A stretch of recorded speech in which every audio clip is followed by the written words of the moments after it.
We're putting citrus peels into a pour over and brewing it to see if it takes a pour over to the next level. Our filters are wet and I'm gonna load them up with coffee. We're gonna do 2 brews at the same time. So we have a control without the tangerine peels and one with the tangerine peels, so we can kind of taste test back and forth, see if there's a difference. The coffee we are using today is our Costa Rica Termico. We'll talk about it in a second. It's a really cool coffee, really cool process, and it should pair really well with these tangerine peels. I always do just a little divot in the middle. Kind of helps your first bloom pour get a little bit more saturated, all the coffee grounds, especially like the ones at the bottom, helps get a more even extraction. I'm gonna load this up and I'm gonna kind of rip it apart a little bit. I want a little bit more surface area as it brews. Doesn't need to be like too overly fine. I think we're gonna put this whole tangerine peel in, or mandarin orange. I don't know what this is. Literally, the whole idea with this video, I saw these in the fridge. I said, I don't know exactly what these are, but we're gonna throw them on a pour over, brew it, and see what happens. Maybe it's good. Maybe it's not. And you might be wondering, why on earth would you do this? Well, there's a couple different thoughts behind this. So you may be going, why can't you just throw in a syrup?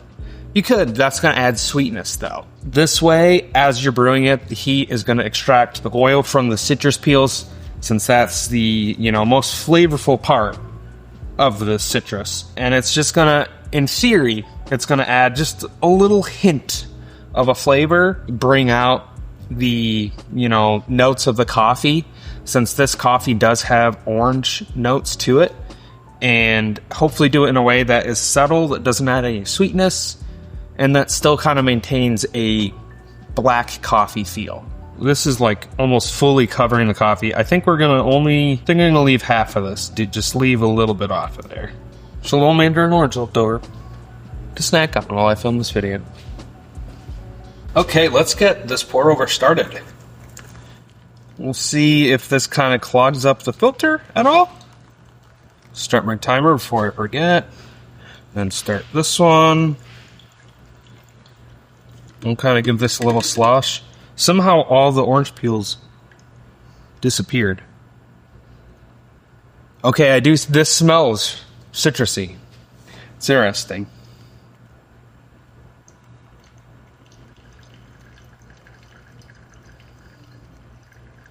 So the Costa Rica Termico process is a really interesting process. So the farmer, I can't remember his name, I'd have to look it up. He'd worked on the process for about 10 years, super experimental. Basically what you do, you take the coffee cherry when it's as ripe as possible, so super sweet, fresh, and then you leave some of the fruit husk on the bean, and then you roast it a little bit. So it gets a little caramely, a little sweet, a little fruity. This coffee is really, really good. It's available exclusively for our coffee club. You can join that by clicking the link in the description. The result of that process brings out notes of raspberry and orange. So this should pair really well. Really well. This is actually brewing shockingly well. I thought it would clog. We're about to round her out at 303. We need 3 more grams. 307. We'll live with it. Finish this one off. Perfect. Yeah, I mean, just judging by smell in the brewer, I notice a difference. I don't notice a color difference. That doesn't surprise me, though. Our control pour is almost done. It's actually, I think, taking longer than the normal one, which is... I actually kind of have high hopes for this. I think there's more opportunities to do this sort of thing. You could put cut up strawberries in there, brew that. Even some like herbal notes, putting in mint, rosemary. I don't know. There's a lot of experimentation to be had. And if this is good, we might try that again. Now that these are done, gonna give these a try. And we're gonna start with our control first, so we have a baseline. I'm going to give myself a couple sips, really let it cool. Yeah, I mean, this cup of coffee, it's not like abundantly fruity like a Shikiso. It's a little more subdued. Even, a lot of people see the Costa Rica and say, oh, that's going to be nutty, praline caramel. And it's actually really not. It's not quite, the Ethiopia Yirgacheffe Chiquiso, but it's closer there, which is really it's a really fascinating cup. That's good. Okay. Let's try our mandarin orange brewed coffee. Yeah, I wouldn't say there's a color difference. Smell difference, there is a slight citrus smell to this. Interesting. I need a couple more sips to process that, but I am tasting a difference. And I'm not sure if it's like a good difference yet. I do feel like it kind of highlights and brings out the notes that are in the coffee a little bit more. I am starting to get a little bit of a back end bitterness, just a little bit, which I was kind of hoping we'd avoid, going with a mandarin orange, which is a little sweeter than, a regular orange. I figured that would kind of, get rid of that.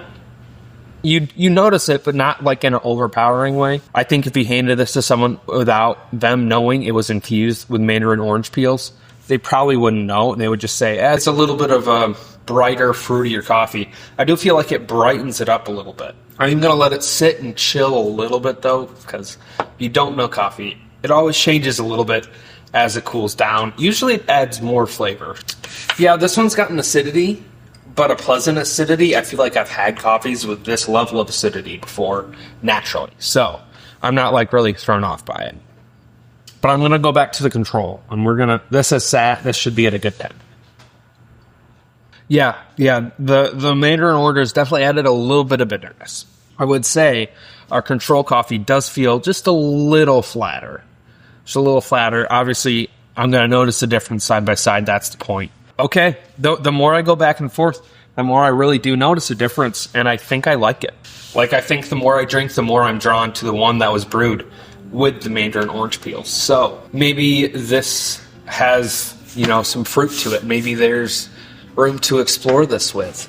Do I see doing this in a coffee shop every day for, everyday purposes? Maybe, maybe not. That comes down to, is it marketable? Are people going to see that and say, that sounds interesting, I'm going to try that? Or is it going to be, another complicated thing to do for your baristas to worry about? And I think, the simple thing around this to be is you peel some orange peels in the morning, some mandarin orange peels, you have them in a container and you pull them out when you need them. So you don't, you cut out the steps that you can, you prep work, blah, blah, blah. If you're a coffee shop, you probably know all this. I don't need to tell you. All that being said, I would say this is a success. I think there's more room to explore this and expand this in the future with other fruits, other ingredients, even herbs, maybe even, hibiscus, rose petals. I don't know. Let us know in the comments some other things we should try and brew pour-overs with. We love hearing from you guys, and we want this channel to be collaborative. We want you to see content that you care about. So drop that in the comments below. Join our coffee club and drink good coffee, and we'll see you next week. That's good. I'm going to finish that for sure. That's just a dang good cup of coffee. That's all I know.